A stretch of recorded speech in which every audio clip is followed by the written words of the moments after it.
Ladies and gentlemen, welcome to MetrObelisk Radio. Today, we are looking at Star Trek Into Darkness, the long-awaited episode from MetrObelisk Radio.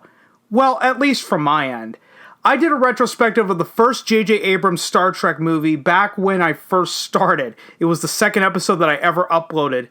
And I wanted to revisit the sequel to the 2009 movie since I haven't watched it since 2016 and see whether or not it was as good or as bad as everyone made it out to be. We will be looking at the creative team behind the movie, then looking at the characters of this movie, followed by an analysis of the narrative. We will then see how the movie performed, and then ending with some final thoughts on this movie as a whole. Now, before we get started, if you want to stay up to date with all MetrObelisk Radio uploads, then follow the official blog, MetrObeliskRadio.blogspot.com. There will be a link to it in the description on whichever platform you are viewing this on. So without further delay, let's tear right into Star Trek Into Darkness. So as always with these retrospectives, let's start off with the creative team. Now this movie was directed by J.J. Abrams. Most people might know him as the creator of the TV shows Alias and Lost, and as far as movies were concerned, his directorial debut was Mission Impossible 3. From there, he would go on to direct the 2009 reboot of Star Trek. He would then go on to Super 8, then on to Star Wars Episode 7, and Star Wars Episode 9, Rise of Skywalker. Now, this movie had 3 writers on it. Roberto Orci, who is a self-proclaimed Star Trek fan, and as a writer, he has written movies such as Transformers, Transformers Revenge of the Fallen, Cowboys and Aliens, and Spider-Man 2. He also created TV shows such as Fringe, Sleepy Hollow, and the rebooted Hawaii Five-0. Next up is Alex Kurtzman. Now, he worked on a lot of the same movies and TV shows as Roberto Orci, but he's done other things that Roberto Orci hasn't done. He's the guy currently behind Star Trek Discovery, Star Trek Picard, Star Trek Short Treks, and the newest Star Trek show that was announced just before the recording of this episode, Star Trek Strange New Worlds. He also wrote the reboot of The Mummy starring Tom Cruise and directed it. And the last writer on this movie is Damon Lindelof. Now, he was a co-creator of Lost and created the HBO miniseries of Watchmen based on the comic miniseries of the same name published by DC. He was a writer on some of the movies that Kurtzman and Orci were a part of. Now, the biggest movies that Damon Lindelof wrote without Kurtzman or Orci were Prometheus, World War Z, Tomorrowland, and The Hunt. Now, all these guys that I named off under this creative team are just your standard corporate writers and corporate directors that you're seeing in Hollywood today. They just write whatever they're told to by producers and they go from there. Just based on looking at their resumes, these writers, including Abrams, haven't done one thing creatively in their careers with the exception of Fringe, Lost, Alias, and in Damon Lindelof's case, The Hunt. Everything else is just a reboot like Hawaii Five-0 or The Mummy or Star Wars, or it's a reimagining like Sleepy Hollow, or it's an adaptation like Cowboys and Aliens or World War Z. Now that the creative team is done, let's move on to our character analysis, and we're going to start off with Chris Pine as Captain Kirk. I still don't like Chris Pine's Captain Kirk. In these J.J. Trek movies, they just made him the bad boy who doesn't play by the rules. And that simply runs contradictory to what Kirk was like in the original series. Just like in the beginning of the movie, Kirk decides to save a technologically inferior race from a volcano eruption that would have just wiped them out, but his orders were just to observe and report. Had he chosen to let the race die, essentially not meddling in other alien races' affairs, which is a core tenet of the Prime Directive, then he wouldn't have been in a position that required him to break said Prime Directive to save Spock from death. In short, he broke the Prime Directive to justify breaking the Prime Directive. He made a choice, but the filmmakers don't want Kirk to be Kirk. They want Kirk to be Han fucking Solo. Then we get to Zachary Quinto as Spock. Now, the problem with Spock in these movies is he has 2 extreme emotions on opposite sides of the spectrum. He's either very stoic or very angry, and there's no in between with this iteration of Spock. Also, this Spock lets his emotions always get the better of him, and this has happened twice so far in this series of movies. In the 2009 movie, he almost killed Kirk after bringing up the death of his mother, and here, in this movie, he wants to kill John Harrison for essentially killing Kirk. This doesn't make Spock any more relatable. He is very logical throughout most of this movie until he lets his emotions absolutely just get the better of him and then just goes into a full-on rage, prepared to kill the other person at whatever cost. Vulcans always saw violence as an absolute last resort. In these movies, the JJ Trek, Spock is just basically a moody teenager. Then we get to Karl Urban as Dr. Mccoy. Now, I actually like Dr. Mccoy in these movies. He doesn't really act much differently than that of DeForest Kelley. McCoy was always known for his quips, and it really continues here. But his quips were never disrespectful towards Kirk in the original series, and that remains the same here. He still misquotes the original Dr. McCoy with the "Damn it, Jim, I'm a doctor, not a blank." Dr. McCoy never said the word "damn it" in the original series because back in the 1960s, you were not allowed to even say the word "damn" on television. Then we get Zoe Saldana as Uhura. I'm not a fan of this Uhura for one main reason, and that's the romance that she has with Spock. It comes across as forced, and it almost feels like that Uhura isn't here because she's a communication specialist. She's here to be Spock's love interest, and that's the whole purpose that she serves. When Spock wasn't willing to break the Prime Directive to save his life, she held it over him on the shuttle ride down to capture John Harrison. Basically, they were bickering like an old married couple. Yes, her services as a communication specialist are shown in this movie once when she's negotiating with the Klingons, but for the rest of the movie, she's just there to keep Spock's emotions under control and to be his lover, essentially. Then we have Simon Pegg as Scotty. He's the other character that I like in this series of movies. There's not much difference between Simon Pegg's portrayal and James Doohan's portrayal of the character. The biggest difference between Simon Pegg and James Doohan is Simon Pegg has Keenser, who is played by LBRY. And Keenser is an alien companion that makes Scotty's sequences feel like an Odd Couple comedy. But Scotty having Keenser in these movies doesn't take anything away from Scotty's character. I will argue that it enhances it to a degree, since Scotty has a character to play off of for the humor. Then we have John Cho as Sulu.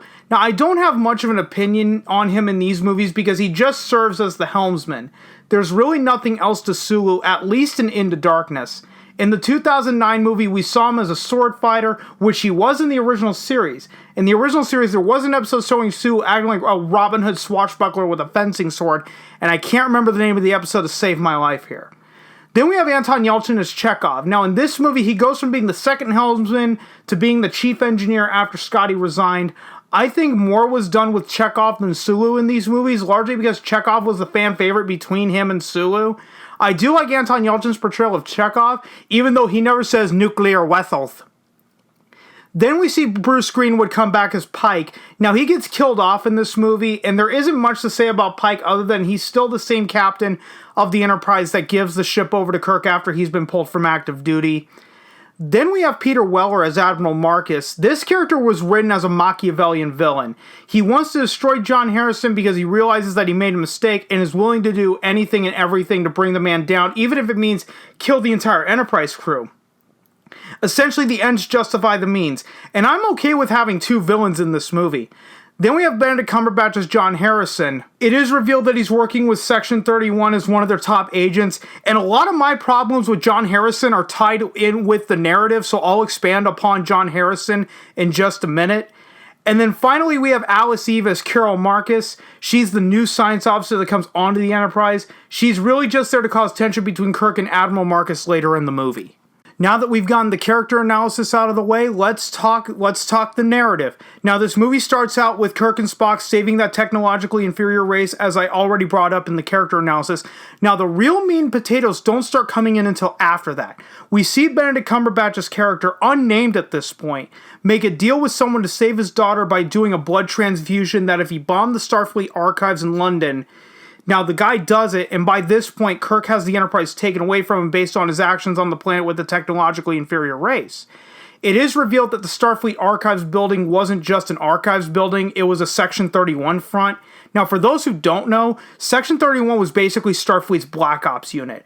They're an organization that carries out top secret missions, and they are a for your eyes only kind of deal. To put it in the real world, they're the CIA of the United Federation of Planets. Then Benedict Cumberbatch's character attacks Starfleet Command and kills Captain Pike in the process. He then teleports to the planet Kronos, which is the Klingon homeworld.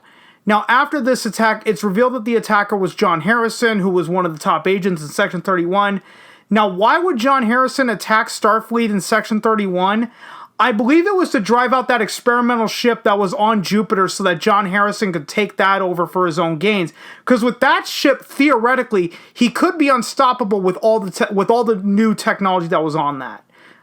And Kirk gets reinstated to chase after John Harrison, and they go to Kronos. The orders from Admiral Marcus was that he would have to launch prototype photon torpedoes at him and basically just wipe him out.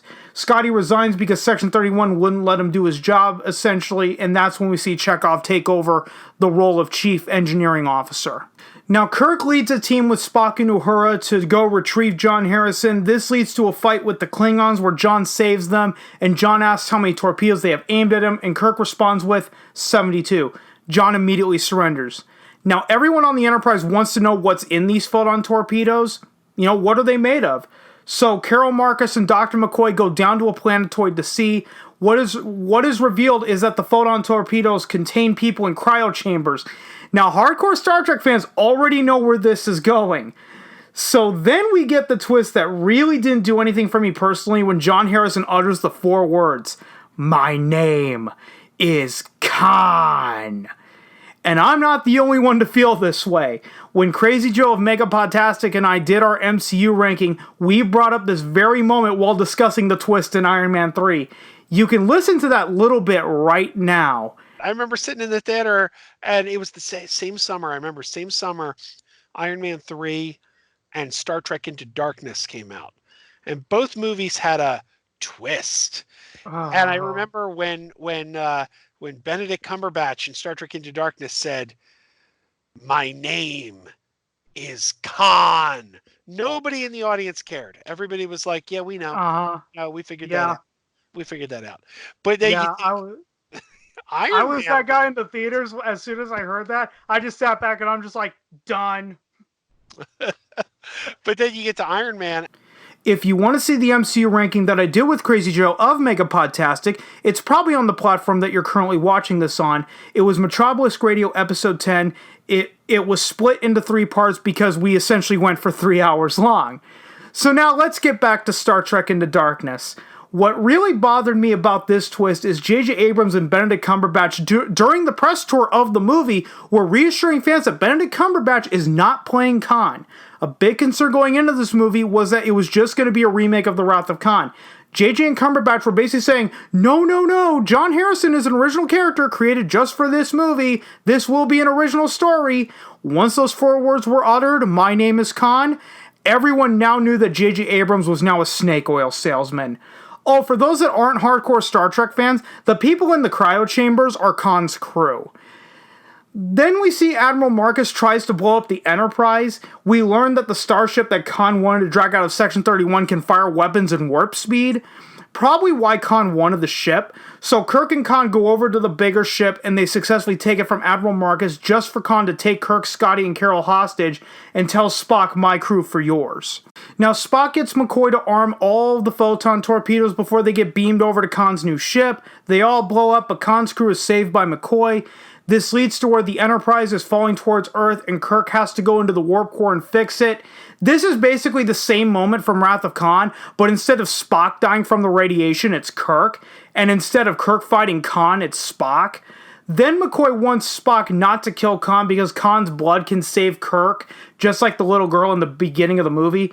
Basically, they pull Star Trek 3 in this movie too, but instead of going to the Genesis planet where Spock gets revived, Kirk is revived by Khan's blood.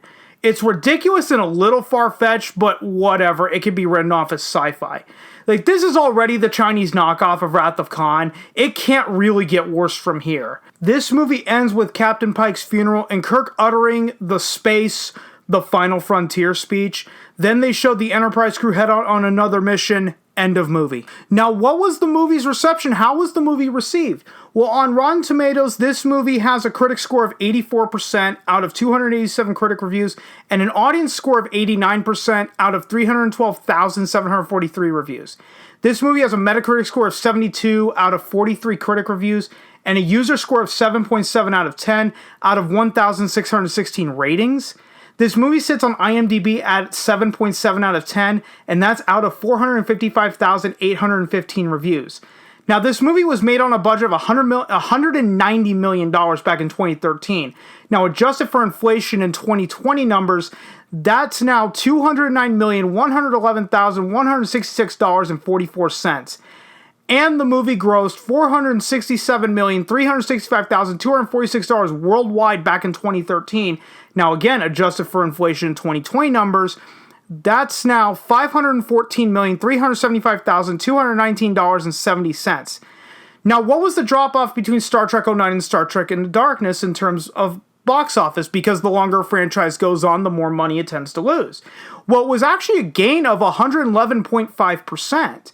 Star Trek Into Darkness actually didn't gross much more than the 2009 movie if you adjust the gross of the 2009 movie for inflation in 2013 numbers. So now let's look at the average ticket price from 2009 to 2013. The average movie ticket price in 2009 was $7.50, and the average movie ticket price in 2013 was $8.13, which is an increase of 108.4% in price. So again, not that big of a difference. So maybe the audience for this movie grew a little bit, but it didn't grow by much. So now to end this episode off with some final thoughts. Star Trek 2009, while not perfect, had built up a lot of goodwill with the Star Trek fanbase because of the plot of Star Trek 09. Star Trek 09 in a nutshell was an alternate timeline to the original series. JJ could have taken Star Trek anywhere he wanted to go after that, and he chose to make a Chinese knockoff of Star Trek II: The Wrath of Khan.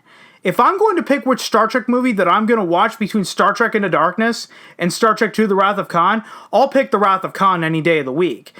And another thing is that this movie simply just took too long to get released. After Star Trek 09 was a success, this movie should have been ready for a summer 2011 release, summer 2012 maximum. That's 2 to 3 years after the release of 09. Instead, we had to wait 4 years for this movie because J.J. Abrams wanted to do Super 8, that ironically released in summer of 2011. Now, J.J. wanted to do Super 8. That's fine. But he didn't want to give up the director's tariff for Star Trek Into Darkness. I wish that Paramount had just grown a pair and told JJ you could do either Super 8 or Star Trek Into Darkness. You can do one, but not both. Even though the box office didn't suffer as a result, who knows if this movie could have made more money had it been released 1 to 2 years earlier than it did. And I'll end the episode off with this. This movie, in my opinion, burned the original fan base. We were told that this wasn't a remake of Star Trek II: The Wrath of Khan. We now know that it was, and no amount of PR spin can change that. Then we were told that this wasn't our Star Trek anymore. JJ was going to make his Star Trek for all the quote-unquote new fans.